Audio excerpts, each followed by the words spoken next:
बड़ी खबर अपने दर्शकों को बता दें। इस बीच एक बड़ी खबर आ रही है कि ईरान का दावा है कि इजरायली ठिकानों पर ड्रोन से हमला शुरू कर दिया है ईरान ने।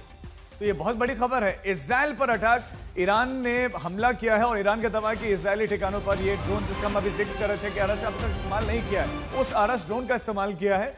इजराइल की रडार सुरक्षा पर से निशाना शुरू किया गया है और लंबी दूरी के हमले के लिए ये बहुत सटीक आरश माना जाता है। बिल्कुल, ये तस्वीरें भी हम आपको दिखा दें जो ईरान की तरफ से रिलीज की गई है, जिसमें इस आप कह सकते हैं ड्रोन का इस्तेमाल किया गया। 2000 किलोमीटर की इसकी रेंज है और खास बात यह कि जो इसकी लोड कैपेसिटी है, यानी जो एक्सप्लोजिव ये ले जा सकता है, वो करीबन 50 से 80 केजी तक का लोड ये ले जा सकता है। तो निश्चित तौर पर ईरान अब अपने, आप कह सकते हैं कि अपने जखीरे से वो ड्रोन निकाल रहा है, वो हथियार निकाल रहा है जिससे वो ज्यादा घातक हथियार या हमला कर सके इजराइल पर। आरश ड्रोन जिसका आप जिक्र कर रहे हैं, जिसकी कुछ खासियत आपने बताए, भी दर्शकों को बताते हैं कि ये कितना आत्मघाती ड्रोन है, क्या इसकी खासियत है। 2000 किलोमीटर तक उड़ान भरने की क्षमता रखता है और बहुत बहुत कम ऊंचाई पर उड़ते हुए ये रडार को आराम से चकमा दे सकता है और इसीलिए कह रहे हैं आत्मघाती। बिल्कुल, देखिए रडार की पकड़ से बच सकता है, आत्मघाती ड्रोन है। हम लगातार जैसे बता रहे हैं, इसकी जो इसकी रेंज है 2000 किलोमीटर, कई बार कहा जाता है कि इसकी रेंज बढ़ भी जाती है, क्योंकि अगर लोड कैपेसिटी कम होती है